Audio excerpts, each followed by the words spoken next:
Gary Thornton here, Watt Global Media, talking with John Starkey, President of US Poultry and Egg Association.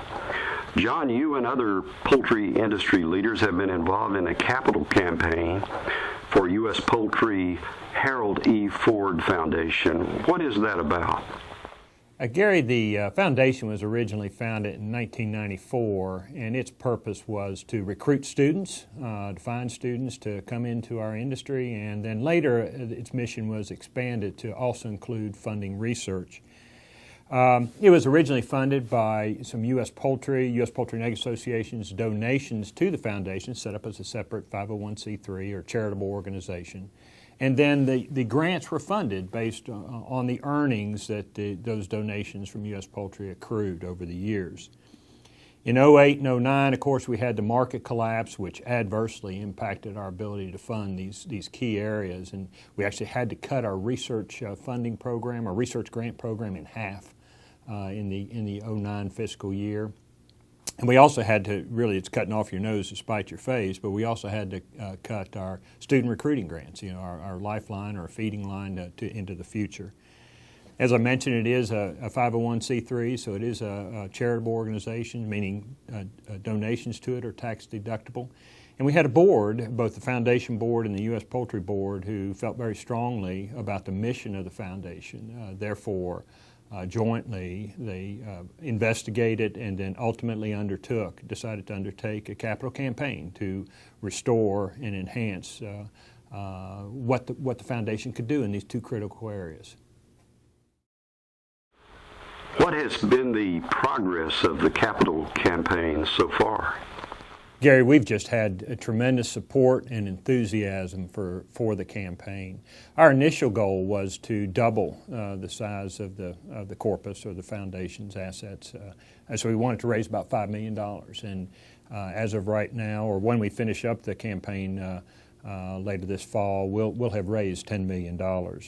I think ultimately our goal, what we've talked about, is to be careful stewards and prudent stewards of those funds and grow that corpus to $20 million. And at that level, we can spin off $1 million a year into student recruiting and research forever, without having to worry about what the price of corn does, without having to worry about if we have a smaller trade show in a particular year. We can put back into the industry $1 million a year in these two areas.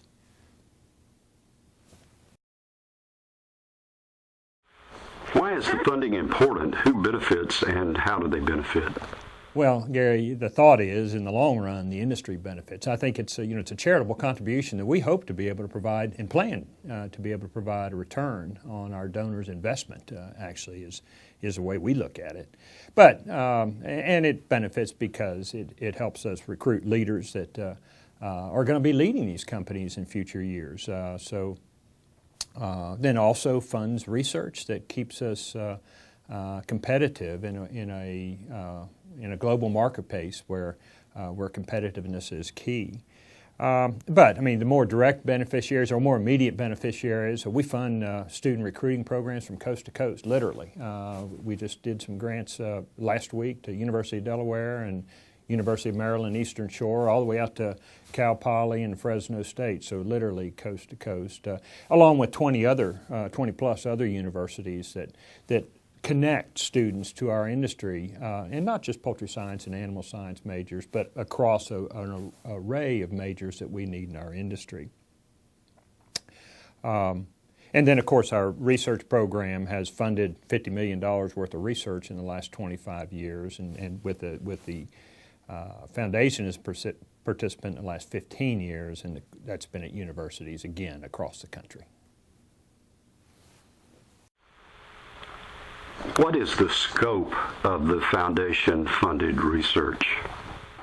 Gary, we fund about half of our research program out of the foundation currently. So our total funding for the current year for research between the two organizations will be $850,000, so roughly $425,000 worth of research will roll out of the foundation. John, what are some examples of foundation-funded research that have benefited poultry and egg production? Gary, our research is very much applied research, how-to research, trying to address current needs of the industry. So just to pull out a couple of examples, if you look at the period 2003 to 2009, we did a total of almost we did a dozen research projects on adding phytase to feed, looking at everything, from how you do it in broiler breeder feed to actual reductions of phosphorus in excreted manure as a result of using phytase. So in the last couple of years, we funded $100,000 worth of research, blackhead research, and as far as we know, we're the only ones doing active blackhead research projects right now, which continues to be an issue for the turkey industry. And then the recent large study at Michigan State University that concentrated on layer density, we were part of that funding as well. U.S. Poultry also conducts something called board research initiatives. John, please explain that.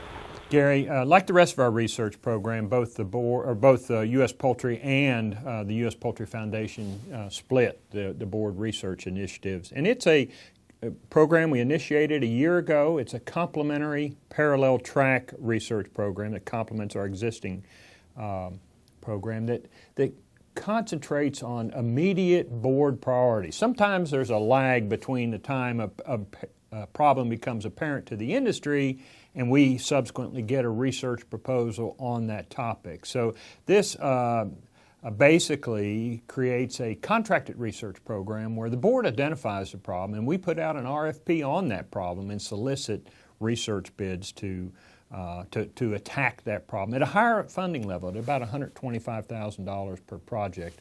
Our normal project may be about $50,000. So, for example, the very first two board research initiatives that were adopted last year, one was on systemic salmonella infection in poultry and its impact on ground poultry product.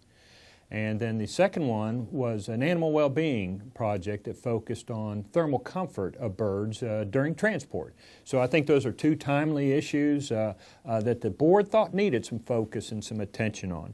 And I think it's also important to note that the BRI, the ability to fund the BRI, is directly related to the success we had with the capital campaign. There has been a decline over the years in the number of ag scientists and the government funding of poultry science and technology research. To what degree is the Foundation's investment in research making up for that? Gary, I think they're almost separate issues. The government funding, the historical funding and investment back in ag research by us as a society looked at fundamentally more basic issues than we do. So, for example, we're not going to fund a project on the genomic makeup of poultry. It's just too basic for us, and we're looking at things, and too long term of a payout for us to consider, and frankly, too big a funding requirement for us well beyond our resources. Our focus is going to be immediate answers to immediate problems that we can address. So it's an issue we're concerned about, that continuing decrease in public support of ag research, and one we think needs to be addressed.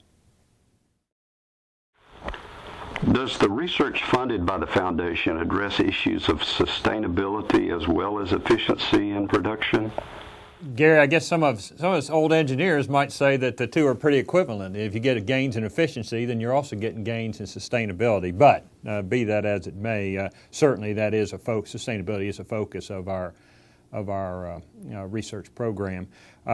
Close to 30 projects in recent years have been connected to sustainability. For example, we had 6 projects in the last few years on ammonia emissions from poultry housing and ways to control and improve and reduce the level of ammonia emissions, totaling